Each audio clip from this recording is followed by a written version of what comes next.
Good morning, everyone. Welcome to the Intimacy of Race Presents Coffee and Conversations. I have a very special guest this morning. I have Jessica Hadari, and I've known Jessica probably for about a year now, and she has created this amazing, heart-centered, female-supported container for light workers, spiritual workers, and just all around badass women to collaborate and support each other. And so let me just read her bio so I don't screw it up. So Jessica Hadari is the founder of Spiritual Women's Leaders Network and Women of Color Wisdom Series. For 10 years, thousands of women have attended her celebrated networking event, Fem Talks, which represents a new paradigm in women's leadership centered around resource sharing and community building. So welcome, Jessica. So excited to have you. Thank you. I'm so honored to be here. Really, such an honor, Eva. I just want to name you. I love the space that you've created here, particularly in this group, because entering into these conversations can feel agitating or scary, or just, it's like stirs up all the feelings. And you create such a warm, welcoming, safe space that I think is just so necessary and so needed for people. Yeah, for the people here, for me. So I'm just enjoying your warm, welcoming presence. Thank you. Thank you, my dear. And it's so nice that I feel like I'm inviting you to my house now. I'm always in your space, in your container. So this is lovely. This is lovely. And so one of the reasons I was really, really excited to speak with you is because I know you've always created not only a diverse community, but an inclusive community, particularly for women of color. And I've never experienced that before in any community that I've been in. It's really kind of been like, don't talk about the fact that, we need to be more inclusive, but just being diverse is enough. And, I always like to to reference the difference between being diverse and being inclusive in our businesses. So I would love for you, first of all, to share with everyone who's watching live or on the replay where that vision came from and how long you've been doing that for so long. So, obviously, I know you're not white, but you're white presenting. And for you to create such an opportunity for women of color to really be seen and heard and respected, I think is beautiful. And I just want to honor you for that, but actually ask you to share where that came from. Yeah, I got into the transformational workshop and coaching industry in my 20s. I loved going to workshops and went through a coaching program and facilitation program. It was just like deeply steeped in that world. And I just noticed that at that time, most of the prominent teachers were white male coaches. And anytime I would look, at a conference or like a multi-speaker event, it was always this like sea of white faces in terms of, who is being featured as a speaker or as an expert. And when I started creating my monthly networking salons for women, over 10 years ago, I started having Women of Color Wisdom Nights, where all of the speakers that particular evening would all be women of color. And interestingly enough, I'm sad to say, like the first time I did that was one of my lowest attended events. Like I remember just feeling like I put together this incredible evening of incredibly powerful women speakers, all who spoke so powerfully. It was a very powerful event. And all of those women are still connected to the community, thank goodness, and your friends. Our friendships have developed over the years since then. But yeah, I remember regularly 80 women would show up to my monthly events, and that event was like wah wah wah. And I remember just feeling so disappointed in my women's community, disappointed in the coaching community for not being excited to show up and, if anything, be a support. And really the ultimate intention was to like soak up the wisdom of the perspective of like diverse perspectives, to soak up wisdom from women who were not like a lot of my women audience members at the time in terms of their own lived experience. So it started out with like that, like excitement and disappointment, and then over the years, just really being adamant that my community be as welcoming and inclusive as possible. So it's just a lot of intentional, like, relationship building and looking at myself too. Like, why am I hanging out with this not super diverse crowd?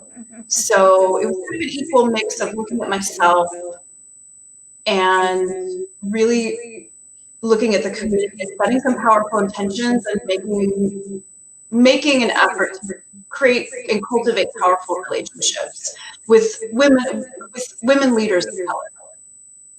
You know, I so appreciate your tenacity in not giving up because of, you know, the low attendance and the seemingly not, you know, not quote unquote catching on at the beginning of what you're creating, because my experience of the leadership community is really sorely lacking in their inclusion and also in their diversity. You know, the diversity is, you know, a few sprinkles of color and ethnicities here and there, but not really one that is intentional to bring in more diversity and inclusion into that space and opportunity for more underserved and marginalized communities to have opportunities to step up their leadership. And it seems like it's an elite opportunity to be in leadership. And so it's so impressive that the fact that even though it was rocky and challenging and disappointing, I would imagine, in the beginning, that you stuck with that intention. So what did you discover about yourself and your determination to create such an inclusive and diverse space in your own business? There was a piece that I recognized in myself where I grew up in one of the I'm pausing a little bit because I'm getting a little bit of echo. Yeah, I do hear it a little bit. It's not horrible at this end, but let me quickly. I think I actually do right here have a little, because I want to make sure our conversation flows. But sorry, because I know we're live. Oh shoot! Well, I thought that I had one of my little headsets here, but I'm gonna keep going because that's what we do. You know, sometimes it helps if you put your volume down a little bit on your end so that you don't hear it as much. Okay. And even though I can hear you, you might make. I just I'll may do be that. lower than you. How's that? Okay, perfect. Yeah, I can hear you perfect now. Okay, great. All right, wonderful. Hey, So I I joined us. Hey, very, yay, welcome. Hey, everybody. Thanks for joining us. So I grew up in a very, very, very, very white town that's still one of the highest percentages of, I don't know how you say it, high percentages of white people. And so a lot of conservative Christians and Mormons. So all of my friends growing up, except for like the one other brown girl in my class, were all like blonde, like fair, like blonde, fair, you know, fair skin, green, blue eyes.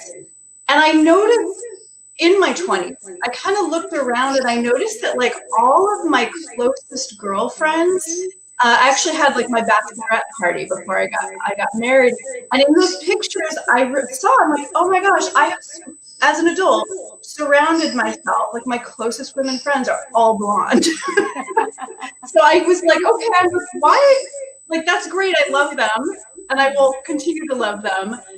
And it was just very like obvious to me that I was just recreating almost like a familial constellation that just felt comfortable or known to me.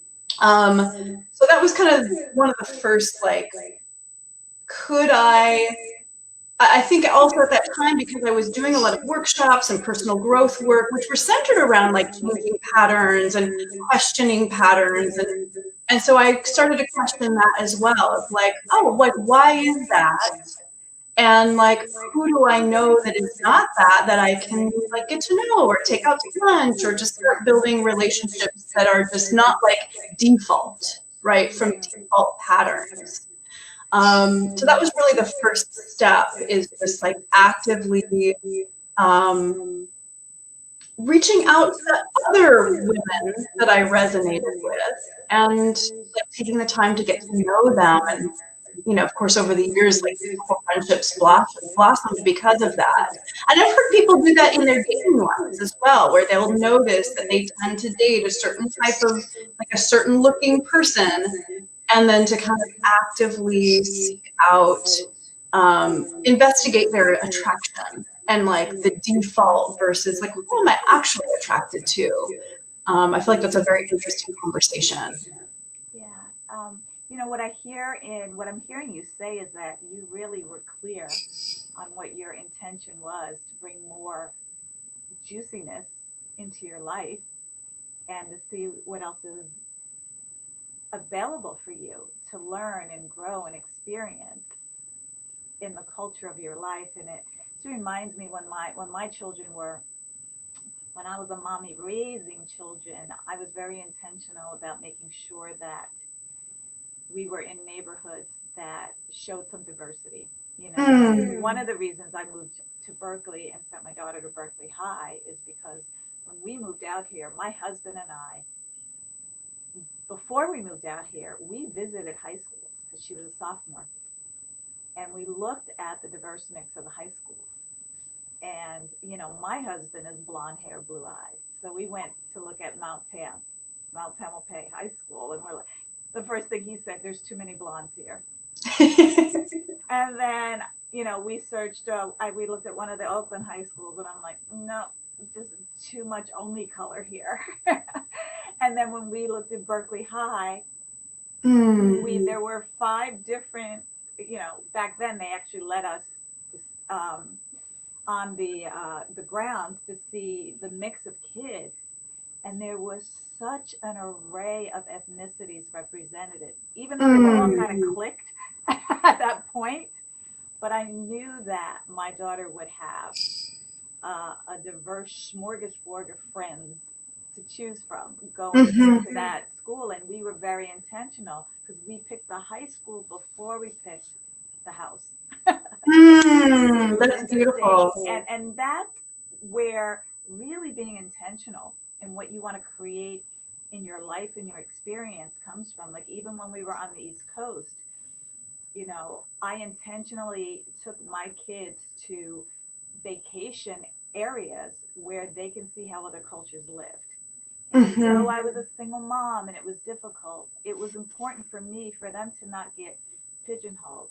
Yes, they're still millennials. Yes, they're still entitled, and yes, they're still spoiled. However, they can get along with anybody at any time because they don't really have just a kind of monochromatic experience of life. And so I was really intentional in raising my children that way and giving them those experiences. And it sounds like you did that in your own life, which spilled out into your business. So let me ask you this.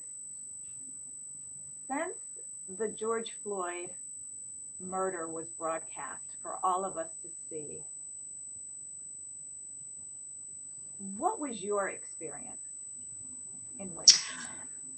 I have a friend who is white.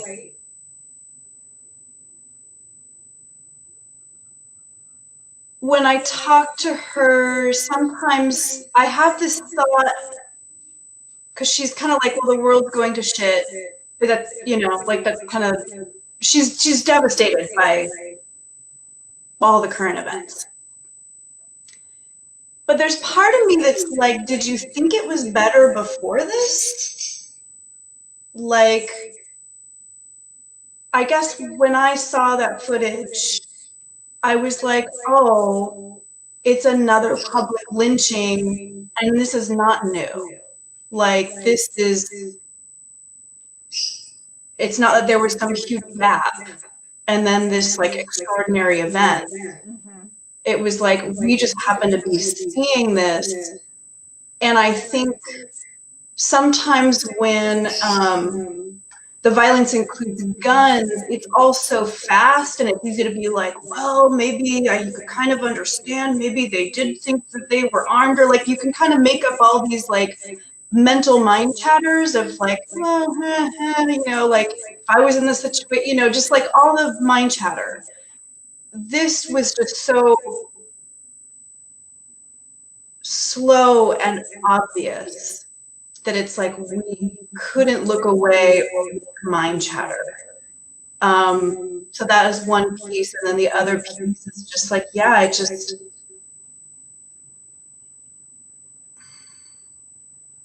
I think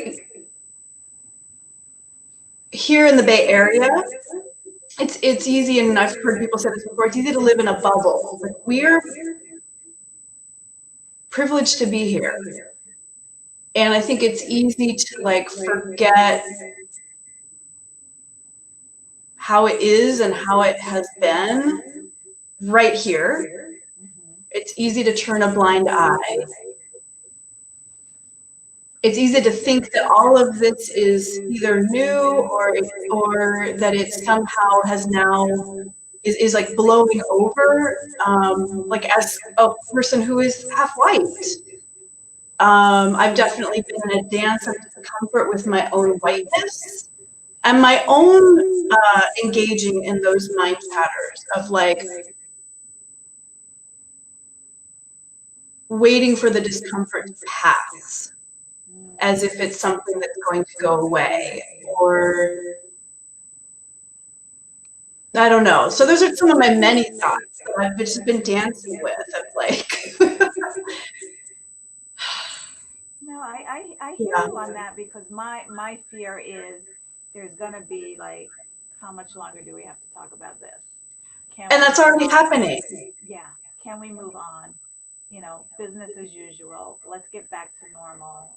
But normal for Black and brown people is not something we are that eager to get back to.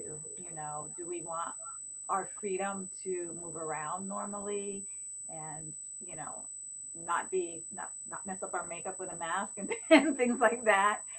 You know, there's that area of normal. But as far Mhm. as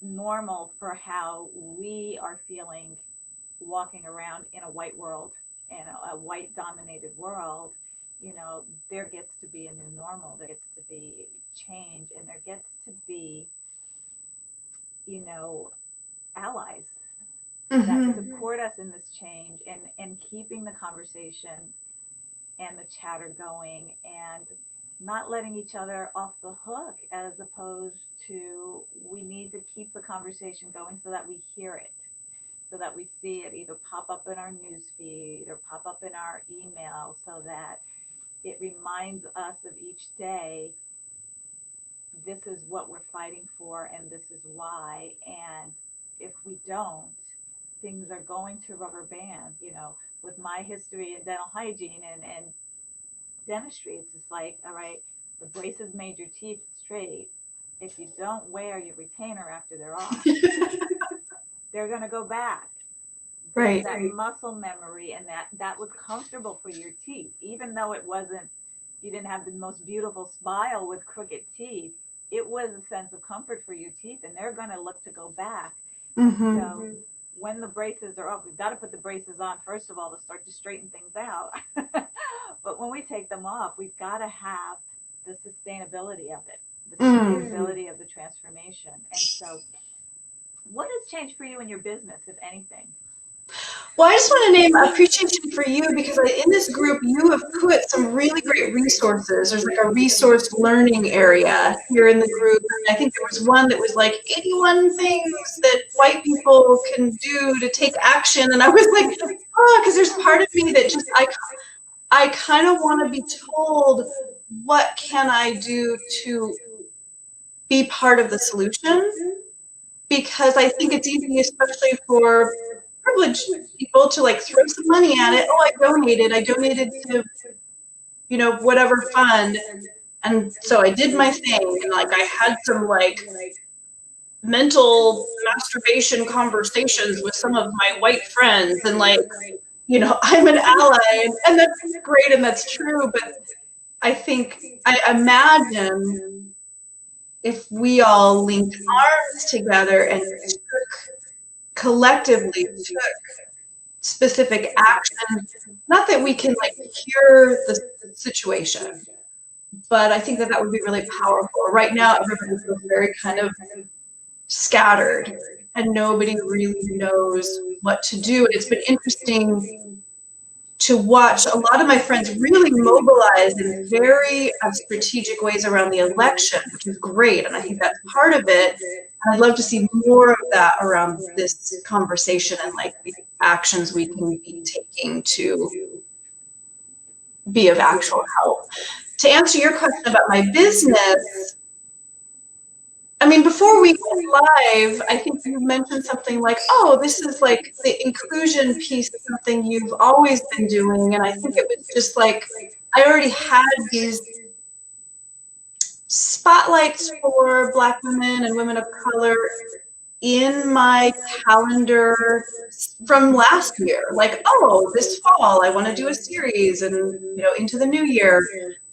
So I think I'll just say, for me, it has been a continuation of putting women of color, and particularly Black women, in the spotlight, and me being quiet and just saying, hey, check out her wisdom. And I think that any entrepreneur with even a little bit of an email list or a little bit of a Facebook group has the opportunity to create spotlights for other healers, other light workers, other women. And why can't those spotlights also be diverse? So I just wanted to name that. Like, most of the people watching this, I think, are probably entrepreneurs in my community. And I would love to see more entrepreneurs giving spotlights to other entrepreneurs in the spirit of like, there is no such thing as competition. That's a construct. And then to take it a step further, if you're not already, to extend that platform, to give space for the voices of the people in your community who are of color, or who have a diverse voice, or a diverse story.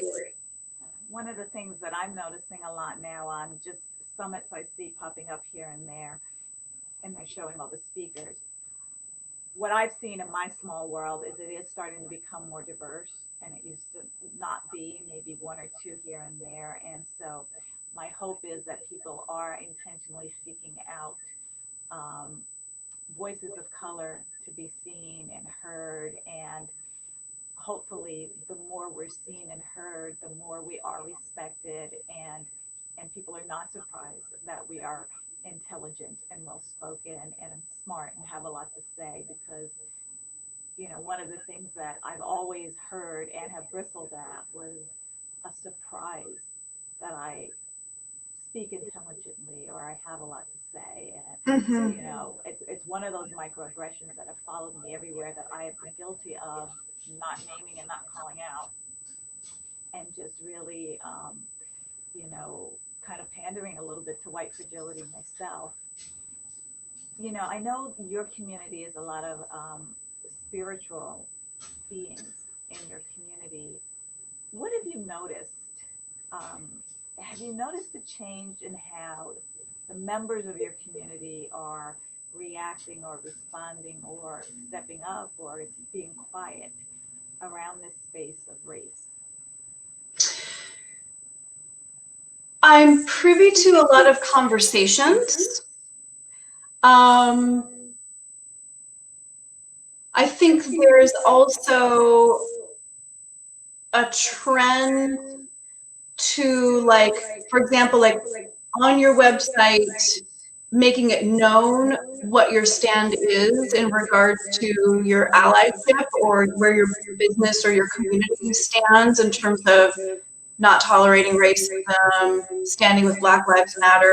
So there's like those like very specifically naming, here is what our community or organization or my business is a stand for. I did notice in the Feminine Frequency Festival that women who presented, who were women of color, that their live streams, their presentations got a lot of just really juicy engagement. So I think there was like an effort of all of the women to kind of show up for those presentations and to witness.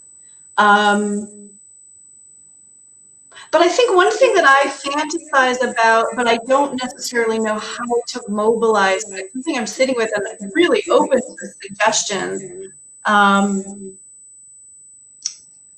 I have a big community, and how can I spearhead us all taking these actions that I keep wishing to like receive from someone else? Just to do, you know, like I want to be in action versus just talking about, you know, just versus just talking or donating, as you were saying. So I do have a desire as a community leader to mobilize, and also just feeling very paralyzed and not knowing exactly how to do that other than giving spotlight. So I'm open to, like, and I know we're, you know, being witnessed here, so I'm, you know, please DM me anyone who's like, hey, try this, hey, talk to this person, hey, do this.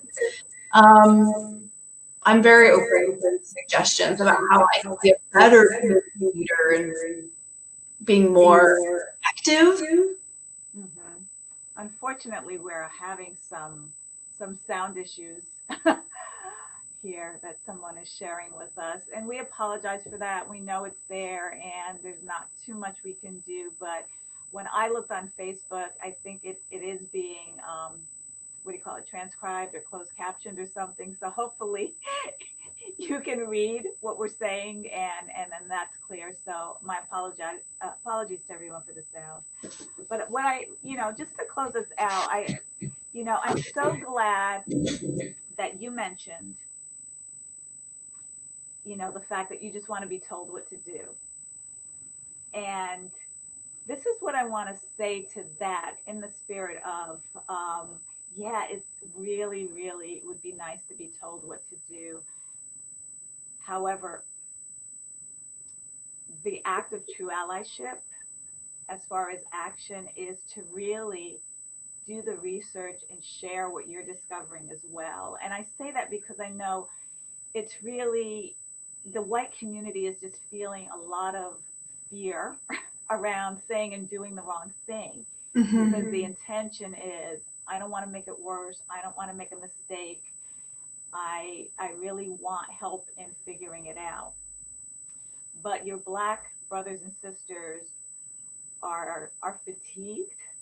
Mm-hmm. We've been sharing information for hundreds and hundreds of years. And so the intention of the group that I have here is that as we find resources, to share them for our own learning. But here's my ask of everyone who is in this group, who is listening to this, is to do research on your own. Like, it reminds me of when my daughter called the other day and I didn't get back to her. And I called her back and she goes, you know what? I really have a question for you, but I figured out I could Google it instead of calling mom. And so I was like, thank you. 30 years, you figured out. You don't have to call mommy for everything. And so it really kind of, the way to really help us is to, within your, I know a lot of us have really global communities, but in your local communities, in your local presence, finding out what local level props or district people or whatever all that is one that can support systemic change of the racist system that we're all coming up in. What our leaders in our community are saying and doing, and kind of direct us towards those people, and just a little bit more activity on the allyship piece, because if we use ally as a verb, it's like yeah, do you have to know it all? Do you have to research it all? Do you have to go back for a PhD in law and policy? Oh heck no. But as you are learning, I'm just inviting everyone to share what you've learned with your friends, with your families, with your communities. Put it in the group, and I'll have my assistant put it in the units so you can find things. Because when it comes to having conversations with people who can still be, who are a bit tone deaf and who have not been willing to see blind spots, having resources to share and permission, getting permission to share resources with those people is important in the first step in really creating the space without blame and shame and you're not doing right and you're not doing enough. Because simply I recognize everybody is just kind of terrified and unsure and uncertain and wobbly, and is afraid to take those first couple of steps, because you can fall down and hit your head on the coffee table, and and then that's not good for anybody. And so I just want to invite people to to share resources, to share what you're finding, to open up discussions around these resources.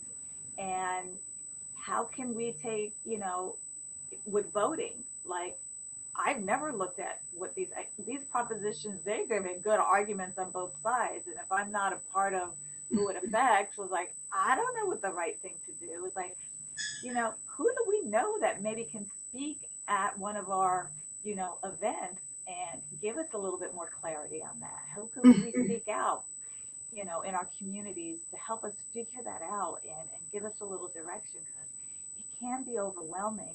And what happens when we're overwhelmed, we do nothing, because it takes a lot of effort to figure it out. So I want to really thank you for practicing that, because I can really speak into that a little bit more. And thank you. Yeah, thank you. Yeah.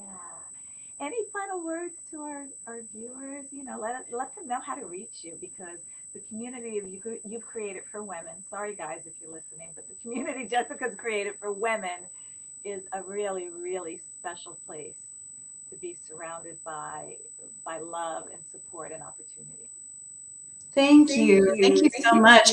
Well, you're welcome to DM me here, and I'm always happy to answer questions. That's probably the easiest way. I'll name that I'm hosting Eva's teaching a master class for my community as part of a series of master classes of women leaders.